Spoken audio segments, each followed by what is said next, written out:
Silakan duduk Bapak Ibu. Shalom. Ya. Bisa dengar suara saya? Bisa ya? Oke, puji Tuhan. Ya. Pertama-tama saya mengucapkan terima kasih kepada Ibu Gembala dan juga seluruh majelis dan juga panitia mungkin yang memberi kesempatan kepada saya untuk membawakan firman Tuhan di acara yang spesial pada pagi ini. Amin. Bapak Ibu menikmati ibadah kita? Halo? Menikmati mulai dari awal sampai detik jam ini? Hari ini? Nikmati? Apa yang Bapak Ibu rasakan? Oh, kok cuma 2 orang? Sukacita, sukacita. Apa yang Bapak Ibu rasakan sepanjang waktu ini? Halo? Apa? Sukacita. Enggak pengen Bapak Ibu. Ada yang saya lihat ada yang belum maju ke depan ya. Tahun depan ya berlomba-lomba lah gitu ya. Kita memberikan yang terbaik untuk Tuhan, amin. Biasanya itu kalau Natal, Bapak Ibu, kalau anak-anak itu senang tampil. Tapi kalau sudah mendekati ya usia lansia awal, nah itu merasa tua.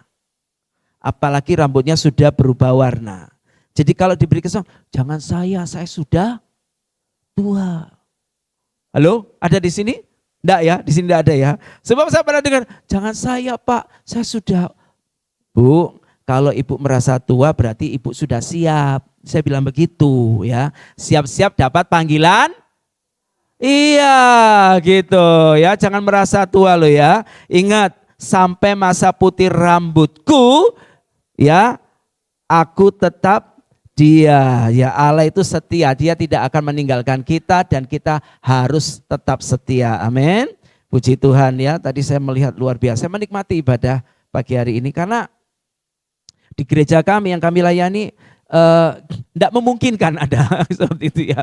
Karena gereja kami mungkin ukurannya separuh dari gereja Bapak Ibu.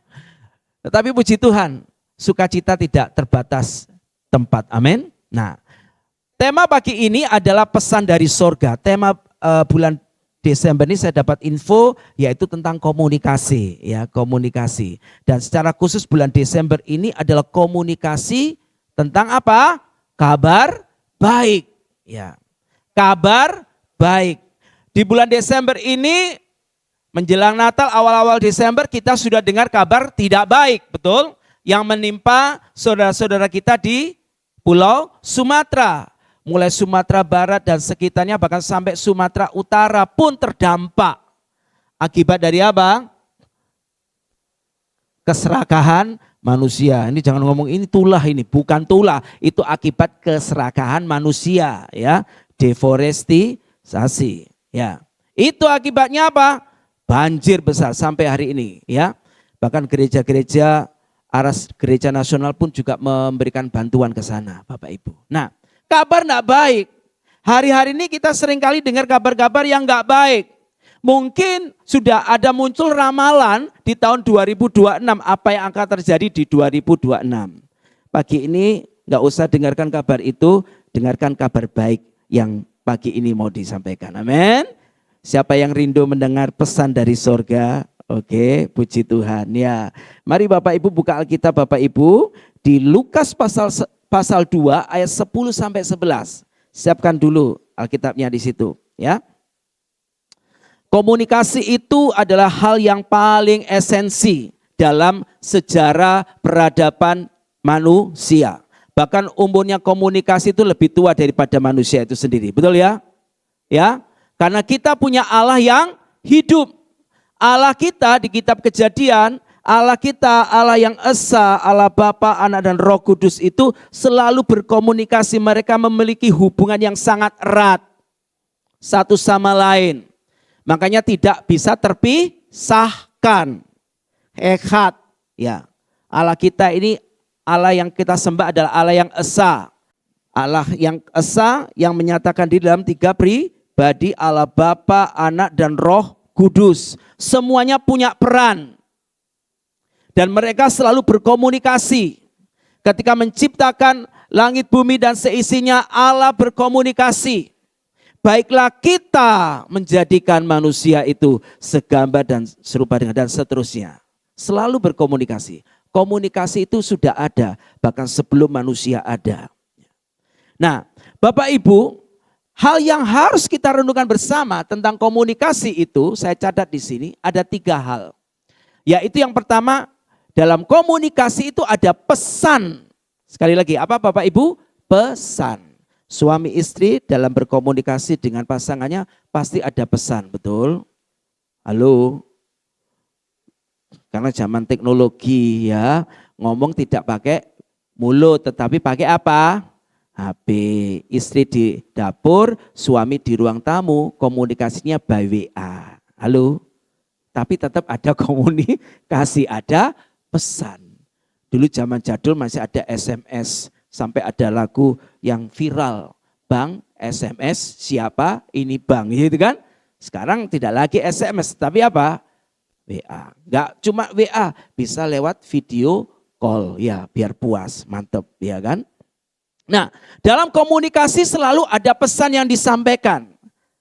Itu yang pertama. Yang kedua, pesan itu disampaikan oleh si pemberi pesan. Ya.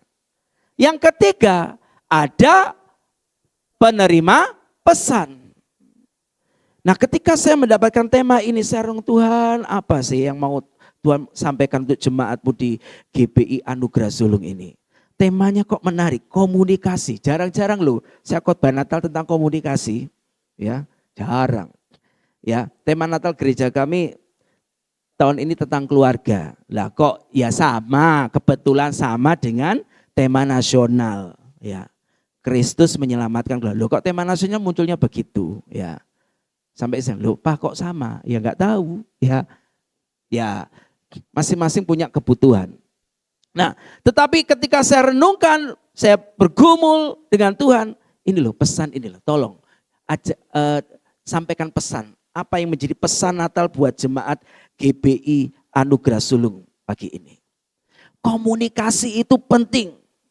Dan di dalam komunikasi itu ada relasi, ada hubungan. Dalam berhubungan kita seringkali menyampaikan pesan.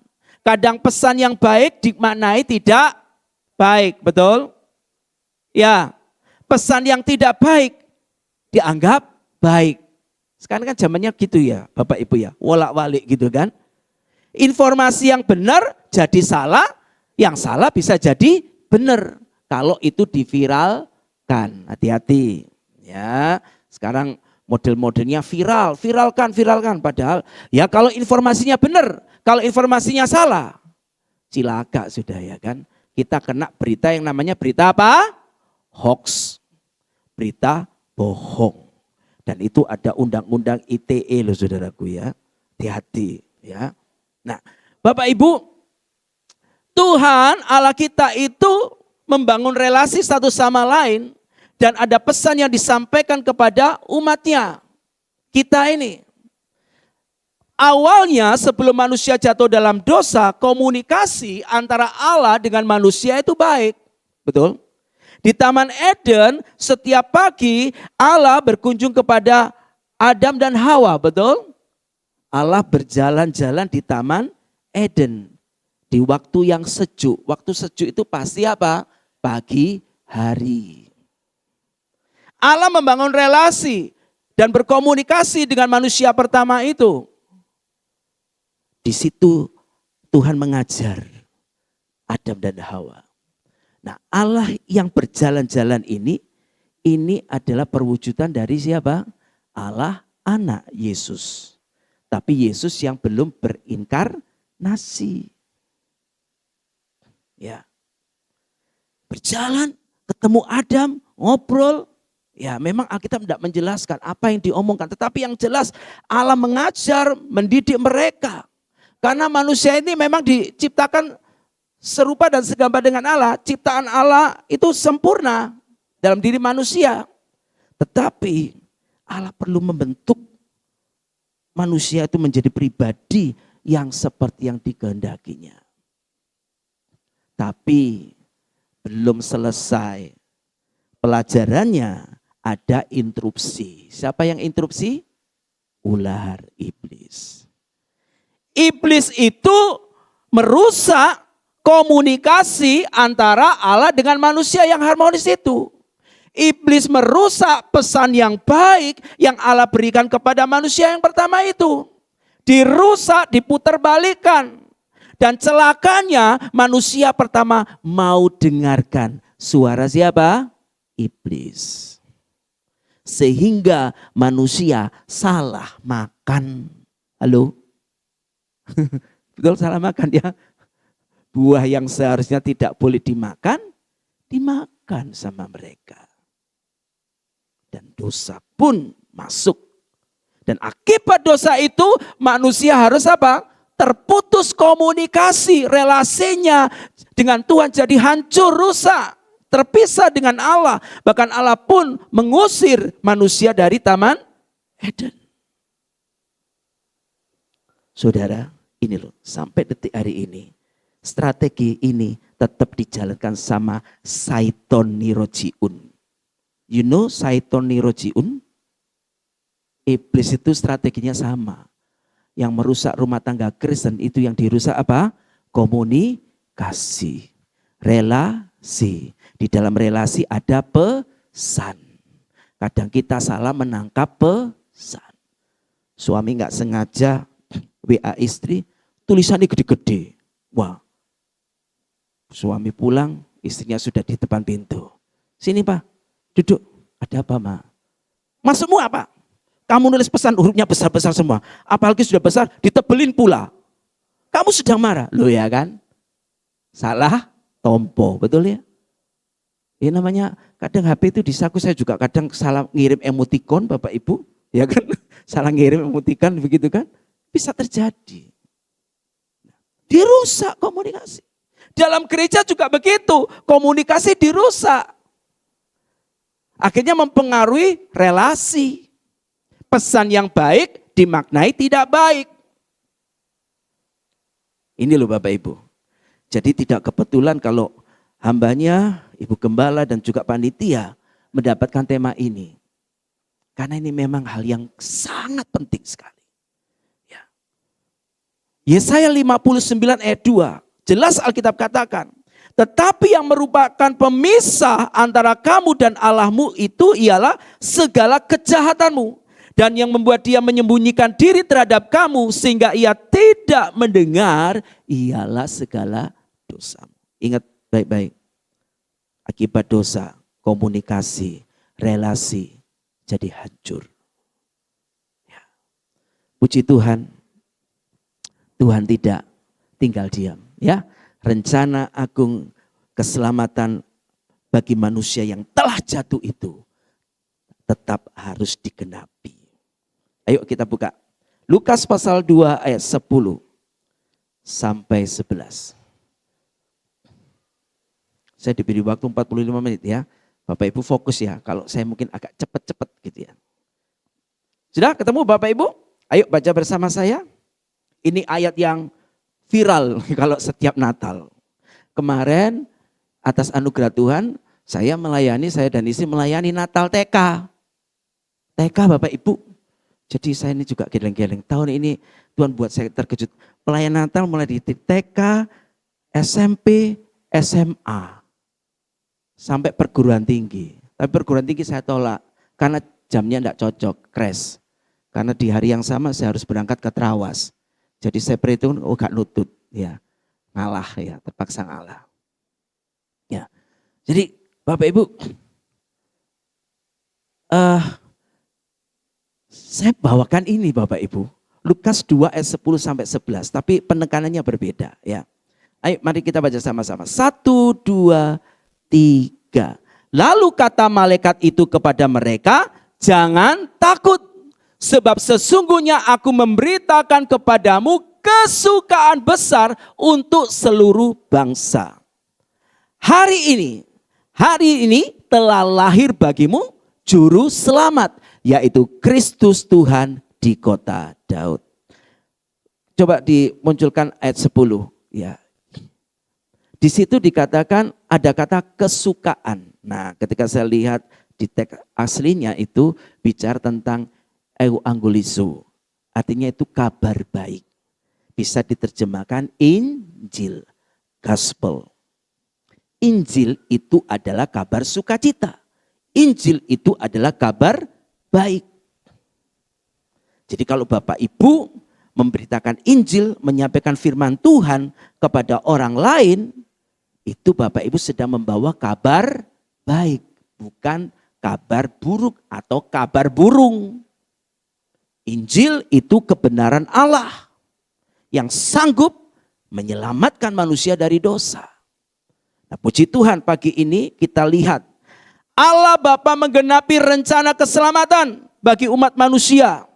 Allah memulihkan komunikasi yang terputus, yang sudah rusak itu melalui kedatangan siapa? Sang Juru Selamat, yaitu Kristus Tuhan. Kata malaikat, Yesus Kristus Tuhan di kota Daud. Bapak Ibu, penting sekali. Sebuah kabar baik untuk semua orang, segala bangsa. Dan kabar itu membawa sukacita. Joy to the world. Kesukaan bagi dunia. Ini penulis lagu ini hebat ya. Kalau enggak salah namanya Mendel ya, komponis. Kesukaan bagi dunia. Ya. Kesukaan bagi dunia. Terus apa? Kristus telah datang. Nah, gitu. Nadanya itu naik turun. Ya. Itu menggambarkan bagaimana Allah datang kepada manusia. Do si la sol fa mi re do sol la si si do, gitu ya, naik gitu kan. Seperti itu. Wow. Kesukaan bagi seluruh bangsa. Hari ini telah lahir juru selamat, yaitu Kristus Tuhan di kota Daud. Kabar baik untuk semua bangsa, semua lapisan masyarakat. Dan kalau Bapak Ibu lihat peristiwa Natal, biasanya ada drama gitu Natal gitu. Besok Senin Natal di sekolah saya, anak-anak SD Bapak Ibu, mereka ada drama begitu ya. Ada yang jadi domba, ada yang jadi pohon. Kamu jadi apa? Saya jadi pohon Pak. Oke. Kamu jadi apa? Saya jadi domba Pak. Kamu jadi apa? Saya jadi serigala Pak. Wah, ada serigala. Ada domba, ada serigala. Jangan ini ceritanya Upin Ipin ini. Oh enggak ya. Tapi tema Natal Bapak Ibu. Ya, guru-guru sedang mempersiapkan itu. Mesti ada gitu kan, cerita aja gitu ya. Nah, ada gembala mendengar kabar ini. Ini pesan yang disampaikan Allah melalui malaikatnya, yaitu serafim, ya, utusan sorga kepada para gembala, kaum marginal, orang-orang yang terpinggir, orang-orang yang diliputi oleh rasa takut, tertolak, ya kan, tidak dianggap, apalagi gembala itu loh, hina. Kalau di sini ada di acara Natal kita ada orang yang baru saja memelihara kasih makan kambing di kandang. Ya. Baru kira-kira gimana parfumnya? Halo? Gak enak Bapak Ibu. Ini ruangan berasi kok baunya kok gak enak ya? Oh, ini ada gembala ini. Kamu dari mana? Saya dari kandang kambing. Pantes. Baumu kayak orang-orang marginal, orang yang tersingkirkan, tidak dianggap. Pesan kabar sukacita buat mereka. Kabar sukacita itu juga disampaikan kepada para bangsawan, yaitu para Majus. Betul? Orang-orang pintar, orang-orang kaya, orang-orang berhikmat, orang berpendidikan tinggi, pintar astrologi dan astronomi. Kabar baik juga disampaikan kepada mereka. Kabar baik juga disampaikan kepada raja Yudea, yaitu siapa? Raja Herodes. Jadi semuanya dapat kabar baik. Tapi nanti perhatikan Bapak Ibu, responnya beda-beda. Betul? Isi pesannya baik. Tapi si penerima pesan responnya beda-beda. Yuk kita lihat. Yang pertama, isi pesannya jelas. Rencana agung Allah, manusia dikembalikan kepada rancangannya yang semula. Sama-sama katakan, rancangannya yang semula. Manusia itu diciptakan, itu by design. Artinya, Mazmur katakan, engkau membentuk tulang-tulangku dalam rahim ibuku. Engkau menenun aku. Gak ada orang menenun kain, itu serampangan. Betul ya? Pasti nenun itu benangnya oh ini warna merah, ini warna kuning, oh warna emas ditaruh di sini. Pekerjaannya betul hati-hati. Demikian juga Tuhan membentuk kita. Amin. Dia menciptakan kita ini dengan cara yang ajaib. Makanya Mazmur katakan, apa kejadianku itu dahsyat dan ajaib. Jadi manusia itu diciptakan beda sama binatang. Kalau binatang cuma apa? Berfirmanlah Allah. Betul ya? Oke? Tapi manusia tidak. Dia membentuk kita. Membentuk dengan tangannya. Artinya Allah menciptakan kita by design. Ada tujuan, ada maksud. Amin? Amin? Siapa di sini tidak ngerti tujuan hidupnya? Hati-hati. Orang yang paling celaka di dunia ini adalah orang yang tidak tahu tujuan hidupnya. Untuk apa aku hidup di dunia ini? Aku tidak berarti, aku tidak berguna. Nah ini bahaya ini ya. Berarti dia tidak ngerti rencana agung Tuhan. Keselamatan itu bukan hanya sekedar menyelamatkan manusia dari api neraka, hukuman kekal. Tetapi keselamatan itu sebenarnya adalah upaya Allah mengembalikan manusia pada rancangannya yang semula. Tuhan ingin membangun relasi kembali dengan manusia yang terputus itu. Tuhan ingin menjadikan kita sebagai partnernya. Kawan sekerja Allah untuk menyelesaikan pekerjaannya. Jadi kalau saudara dan saya sudah menjadi seorang Kristen, lahir baru, mengambil keputusan untuk mengikut Kristus, kita punya tanggung jawab. Yaitu kita harus hidup sesuai dengan rencana Allah. Jangan punya rencana lain. Pesannya ada dua. Yang pertama, jangan takut. Don't be afraid, jangan takut. Yang kedua, hari ini telah lahir juru selamat. Sedikit belajar ya Bapak Ibu ya.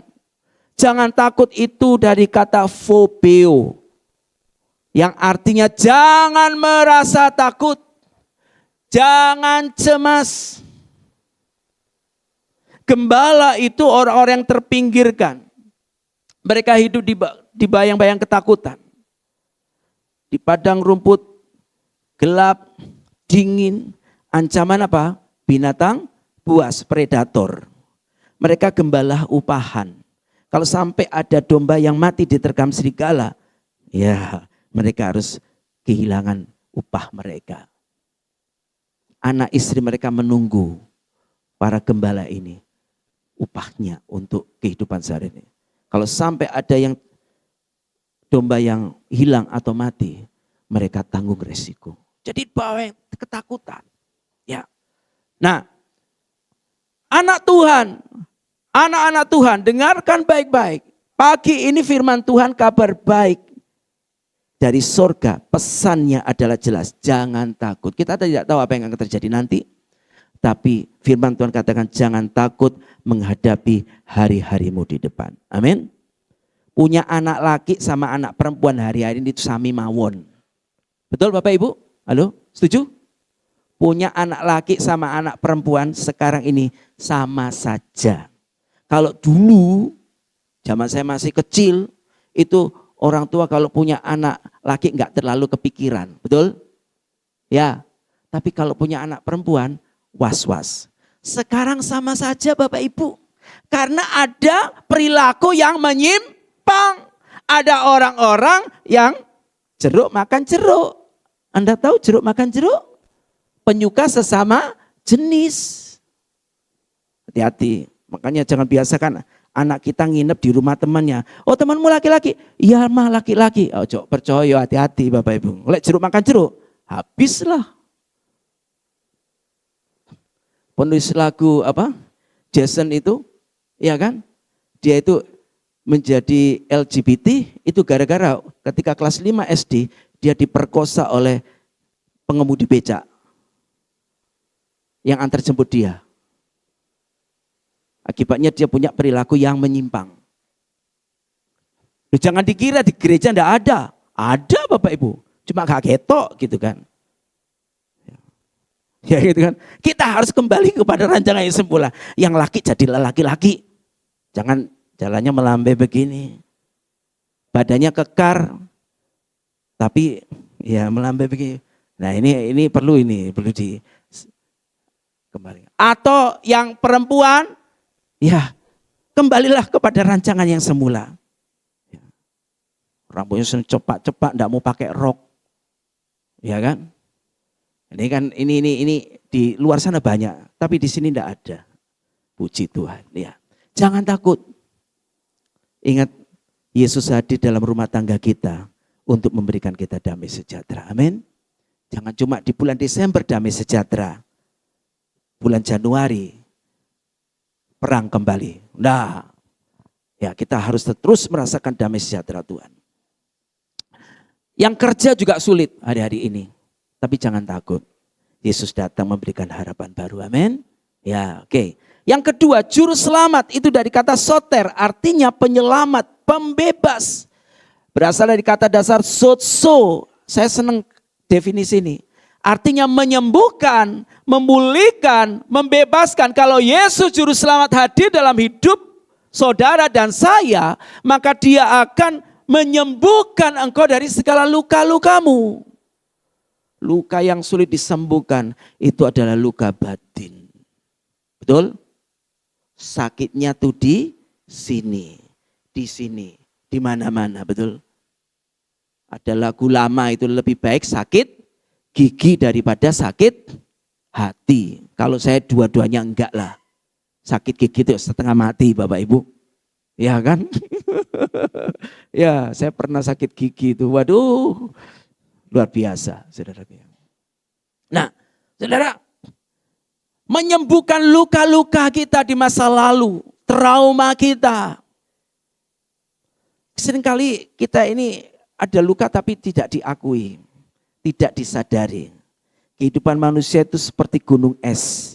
Yang muncul di permukaan itu yang bagian ujungnya saja. Tetapi kalau ditelusuri dari dalam, wow, sesuatu yang tidak diduga. Perilaku yang kita lakukan hari ini itu efek dari masa lalu kita. Pola asuh orang tua kita itu mempengaruhi kita ketika kita besar nanti. Catat baik-baik Bapak Ibu, orang tua yang punya anak-anak golden age, umur 3 tahun, letakkan pondasi yang benar untuk anak-anakmu. Amsal 22 ayat 4, didiklah orang muda. Dari kata didiklah anak-anak menurut jalan yang patut baginya. Tunjukkan yang benar, tunjukkan yang salah, ya salah, yang benar-benar. Kalau perlu didisiplin, disiplin. Karena anak kita ini masa apa? Pengenalan.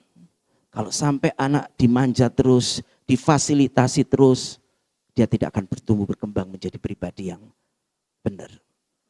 Ya, saudara, memulihkan luka itu sembuh belum tentu pulih.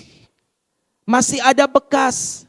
Restorasi itu artinya kembali kepada keadaan semula. Yesus datang itu memulihkan segala luka-lukamu, bekas-bekas lukamu itu.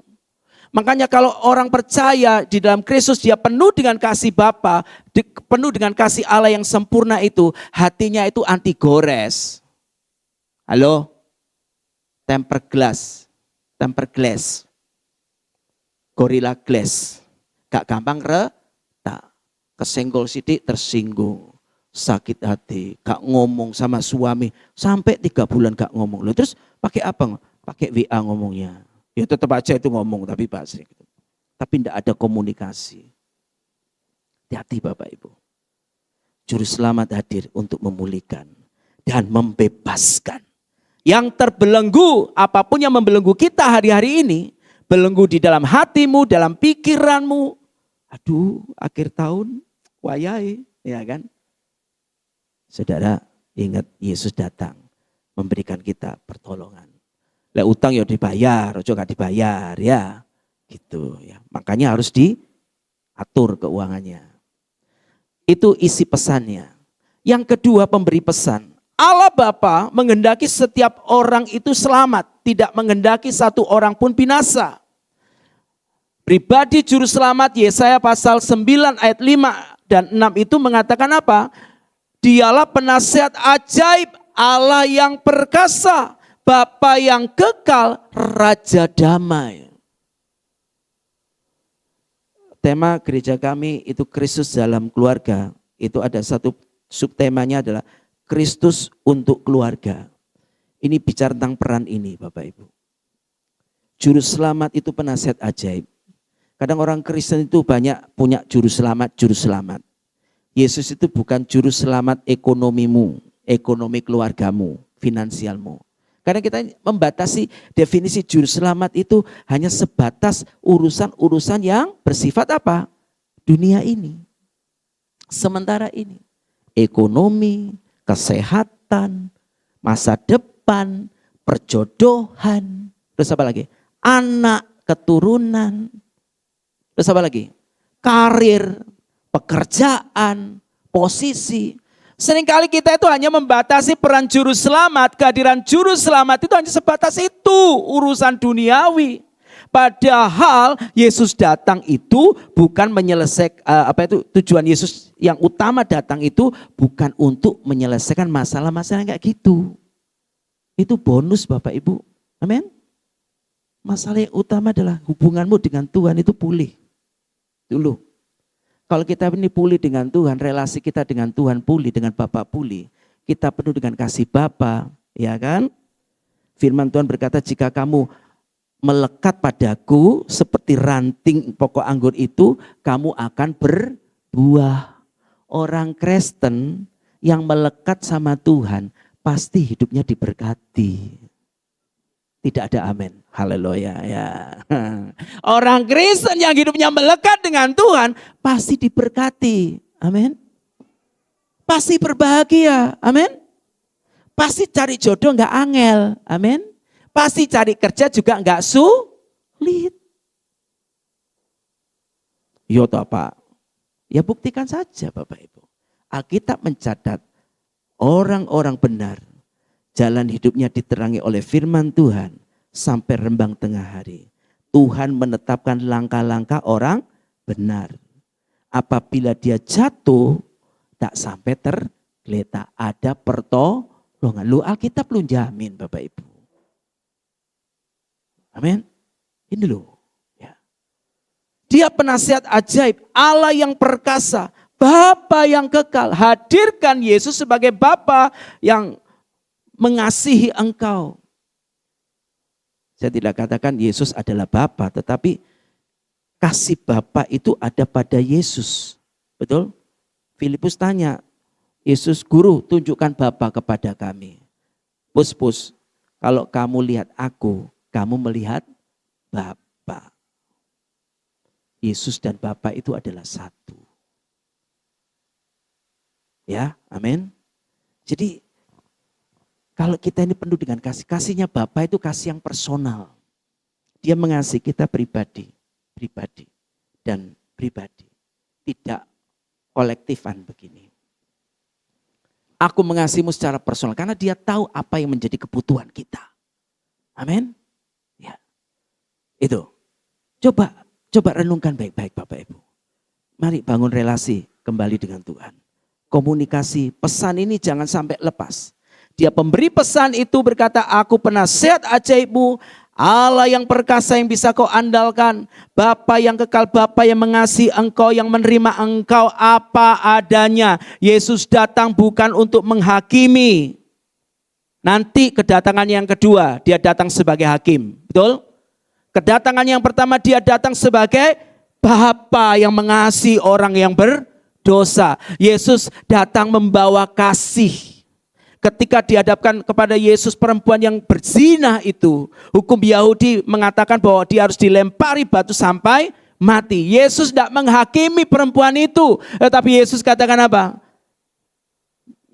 Jangan kau berbuat dosa lagi. Yesus memberikan kasih kepada perempuan itu. Ketika Sakius datang kepada Yesus, Yesus tidak menghakimi Sakius, pemungut cukai itu. Betul? Yesus berkata, Sakius, aku mau mampir ke rumahmu. Wah, Yesus memberikan kasih. Itu kedatangan Yesus yang pertama. Di hari Natal. Makanya Yesaya katakan dia Bapa yang kekal. Bapa yang mengasihi. Kalau Bapak Ibu pergi ke Israel, saya belum pernah Bapak Ibu, tapi katanya yang pernah ke sana, itu ada doa Bapa kami. Betul ya? Dalam berbagai macam bahasa. Yang menarik itu adalah doa Bapa kami dalam bahasa Betawi. Apa? Kalau bahasa Betawi? Babi kue di surga. Aye ini anakmu B. Wah, gitu. Sudahkah kita jadikan Yesus sebagai Bapa yang mengasihi kita? Yang memiliki kasih Bapa. Kalau kita penuh dengan kasih Bapa, kita bisa mengasihi satu sama lain. Raja damai. Apapun ketakutanmu, kecemasanmu, kekhawatiranmu, kegalauan hatimu, ingat baik-baik. Yesus cukup memberikan damai sejahtera bagi kamu.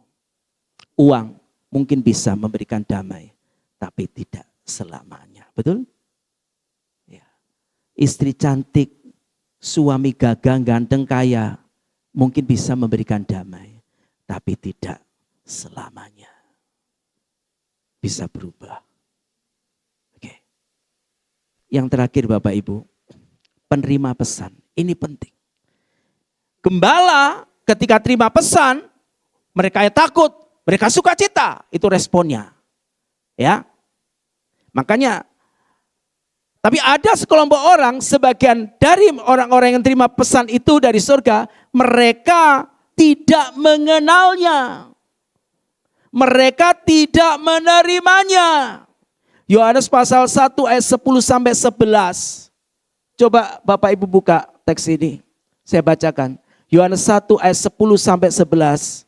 Firman-Nya berkata, ia telah ada di dalam dunia dan dunia dijadikan olehnya, tetapi dunia tidak mengenalnya. Ia datang kepada milik kepunyaannya, tetapi orang-orang kepunyaannya itu tidak menerimanya alias menolaknya. Kira-kira kita termasuk yang mana Bapak Ibu? Kadang di gereja itu ya tipikal tokoh-tokoh Natal itu ada Bapak Ibu. Ada sebagai gembala, kaum termarginalkan. Di gereja aku ini enggak dianggap. Ibu gembala enggak pernah menyapa saya. Misalnya, saya enggak pernah dilibatkan pelayanan. Kalau ke gereja duduknya selalu di pojok belakang, mepet tembok gitu ya. Dingkluk terus. Sudah dingkluk pakai masker pula.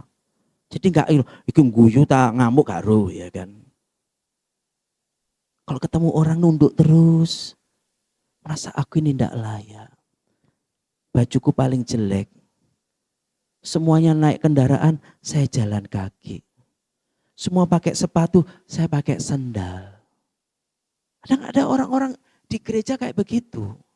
Ada juga yang beda lagi.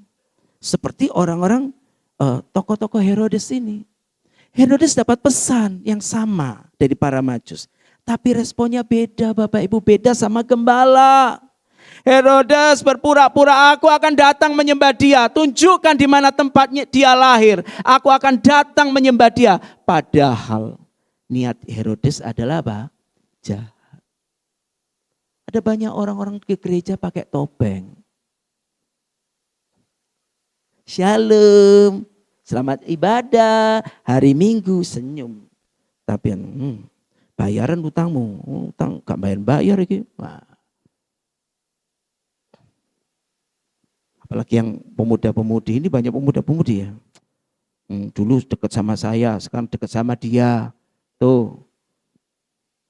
Sekarang sama ini, terus no. Gitu kan. Biasa, kalau anak muda kan begitu ya Bapak Ibu ya. Koko itu dulu sama semacam-macam lah. Kita sama seperti Herodes kalau begitu. Datang, ibadah, duduk. Firman Tuhan, itu bukan buat saya, itu buat kamu firman Tuhan itu. Dengarkan Bu, itu buat kamu. Cocok gitu. Itu kan orang-orang yang sombong Bapak Ibu. Bukankah Herodes itu orang yang angkuh? Halo? Firman Tuhan itu untuk semua. Gak usah senggol istrimu, senggol suamimu. Dengarkan itu. Cocok sama kamu itu. Ini firman Tuhan gak cocok-cocokan.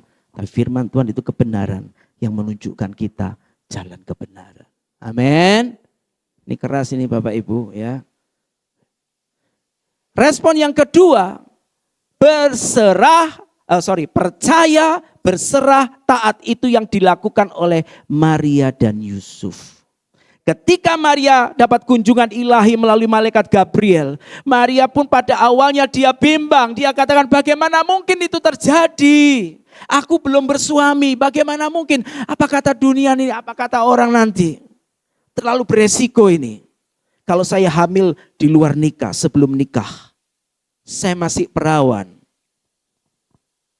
Bisa-bisa saya juga dirajam batu. Maria gadis baik-baik.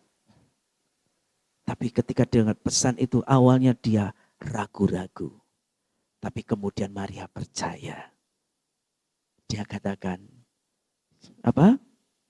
Jadilah padaku menurut perkataanmu itu. Maria percaya, Maria berserah, Maria taat. Ini respon yang betul Bapak Ibu. Amin. Nangkep kabar baik, dengar firman Tuhan, percaya. Itu adalah sabda Tuhan. Lain kedua apa? Berserah, beriman. Percaya itu artinya berserah total kepada Tuhan dan melakukan kehendaknya. Itu satu paket. Iman itu adalah apa? Percaya, iman dan perbuatan itu satu paket. Amin. Iman tanpa perbuatan itu pada hakikatnya adalah mati, sia-sia. Yusuf juga begitu. Yusuf seorang yang baik tulus hati ketika dengar Maria hamil. Bingung dia. Saya jadi nikah enggak ya sama dia ya? Bagaimana kalau saya ceraikan saja? Kasihan nanti kalau, gitu kan. Ya, pergolakan. Tapi malaikat Tuhan malam itu menguatkan hati Yusuf. Yusuf, jangan takut kau mengambil Maria. Anak yang dikandung dia itu dari Roh Kudus. Yusuf pun pada akhirnya dia percaya, berserah dan taat. Bapak Ibu pilih respon yang mana? Ini masalah penerima pesan. Apakah kita seperti Herodes yang masih angkuh? Ketika dengar firman Tuhan ditegur, saat teduh ditegur, Tuhan nanti dulu, belum waktunya. Ataukah kita seperti Maria dan Yusuf? Tuhan, terjadilah seperti kehendak-Mu. Jadilah kehendak-Mu dalam hidupku. Amin. Isi pesan, pemberi pesan, penerima pesan. Ini bagian dari komunikasi. Dan pagi ini kita mendapatkan komunikasi kabar baik, pesan dari surga. Bagaimana respon kita? Saya tutup dengan 3 kesimpulan. Saudara dan saya ditempatkan di dunia yang fana ini, dunia yang kacau ini, supaya Anda dan saya yang sudah menerima pesan dari surga ini, saudara menjadi pembawa pesan, menjadi saksi-saksi Tuhan, dimanapun kau berada, amin. Terang itu harus bersinar di tengah kegelapan. Walaupun sekarang terangnya diganti dengan lilin elektrik, ya. Kami pakai lilin elektrik, Bapak Ibu, ya sama seperti ini. Tapi kan tetap terang di tengah kegelapan. Oke. Artinya ketika sudah dengan pesan firman Tuhan ini, lakukan, jadi pembawa pesan di tempatmu masing-masing. Di keluargamu, di komunitasmu, di pekerjaanmu, di kampusmu. Tunjukkan bahwa engkau adalah pembawa pesan dari surga. Kita ini surat terbuka yang dibaca oleh semua orang. Gak perlu pakai atribut salib sak gede gaban. Aku Kristen, gak perlu. Buat apa? Tapi orang kan, Anda seorang Kristen. Iya, pantas. Caramu senyum beda. Loh kenapa? Yang lain itu senyum dengan kepalsuan. Kamu senyumnya tulus. Waduh, pure gitu ya saudara ya, gitu kan. Kamu Kristen ya nih? Iya. Pantes kamu kok sopan sekali. Loh emangnya kenapa? Yang di luar sana itu waduh kurang ajar. Beda men. Pekerja di kantor yang betul-betul membawa pesan Tuhan, pesan dari surga. Bosnya seneng. Aku seneng punya pegawai dek itu. Rajin, lek teko gak tahu telat. Jarang absen. Datang paling awal, pulang paling akhir. Ini bukan office boy loh ya. Duduk ya kan. Lek office boy memang datang paling awal, pulang paling akhir. Bukan. Tapi dia punya dedikasi yang tinggi. Wes tak kayak bonus saya akhir tahun. Weh, gitu kan. Karena dia membawa pesan. Gak usah khotbah sana sini. Saudara-saudara enggak perlu. Dari hidup kita orang kan lihat pesan yang kita bawa itu seperti apa. Kita punya juru selamat apa enggak itu kelihatan Bapak Ibu. Amin.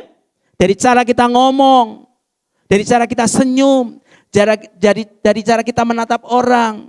Enggak natap orang di screening sampai mulai jempol sampai bumbu nanti loh ini. Orang apa yang salah. Tapi kalau sudah memandang orang dengan kasih.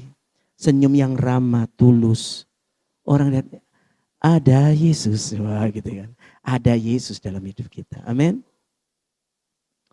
Jangan hidup lagi dikuasai oleh rasa takut. Bangun hubunganmu dengan Tuhan yang harmonis. Jangan diskoneksi dengan Tuhan. Jangan mau diinterupsi hubunganmu dengan Tuhan dengan apa yang ada di sekelilingmu. Termasuk pacarmu mungkin. Ko, jangan pelayanan terus lah. Ko, kapan waktu nih gawe aku? Ko, jalan-jalan. Loh ya apa ini aku sudah. Alah, kamu pilih mana, pelayanan atau pilih aku? Gimana ya yang cowok-cowok itu? Diancam begitu. Kamu pilih pelayanan atau pilih aku? Ya apa ya? Ya wis gak apa-apa wis, aku gak pelayanan hari ini. Tak ngomong sama Bu Gembala sama koordinator PAW. Lalu aku absen dulu ya, ada keperluan keluarga. Loh, lagi namanya distorsi, namanya terinterupsi. Ya, yang keluarga suami istri juga begitu. Jangan. Hubungan pribadi kita itu yang utama. Yang kedua adalah tanggung jawab kita sebagai tubuh Kristus terlibat dalam pekerjaan Tuhan. Pelayanan tok tapi tidak pernah berdoa, tidak pernah baca Alkitab. Ya oleh-olehnya apa? Kesel. Lek kesel ngono, gampang tersinggung. Lek tersinggung ngono, ngamuk. Ada tim pelayanan musik saya itu, Om di sini tuh enak ya Om ya pelayanan. Gak kayak di gereja saya dulu. Gereja saya Om main salah, saya dilempar stick drum loh. Oh salah. Iki pelayanan, tak iki persilatan gitu kan. Kan gak elok ya Bapak Ibu ya. BL suaramu fals, mending kamu gak usah nyanyi. Lu lorati Bapak Ibu ya. Ini ngomong yang baik. Suaramu sudah bagus, tapi akan lebih bagus lagi kalau pitch-nya itu pas gitu ya kan gitu kan. Gak enak Bapak Ibu ya. Ya, ini kan ini banyak terjadi di luar sana Bapak Ibu ya. Melayani cuma perform tapi tidak pakai hati. Jangan. Itu mengganggu koneksimu dengan Tuhan, hubungan kita. Yang terakhir, jadikan Yesus sebagai penyelamat hidupmu. Satu-satunya juru selamat. Jangan ada juru-juru selamat yang lain. Duitmu bukan juru selamat. Pekerjaanmu bukan juru selamat. Warisan yang kau miliki dari orang tua bukan juru selamat. Atau pasanganmu bukan juru selamat. Hanya Yesus juru selamat hidupmu. Dialah yang bisa menjamin hidup kita. Tidak hanya di dunia ini. Tetapi sampai pada kekekalan. Amin. Tepuk tangan buat Tuhan Yesus kita. Mari kita berdoa. Saya undang pemain musik, kita teguhkan firman Tuhan pagi ini. Jangan kehilangan hubungan dengan Tuhan.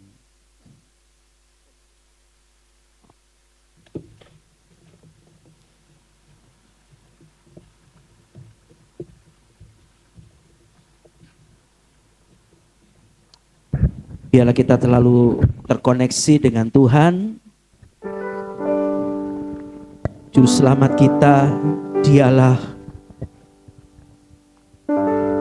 Bapa yang kekal itu. Dialah Allah yang perkasa. Dialah penasihat yang ajaib. Dialah Raja damai dalam hidup kita. Jangan mau terputus komunikasimu dengan Tuhan. Apapun kondisinya, apapun persoalan yang kita alami saat ini,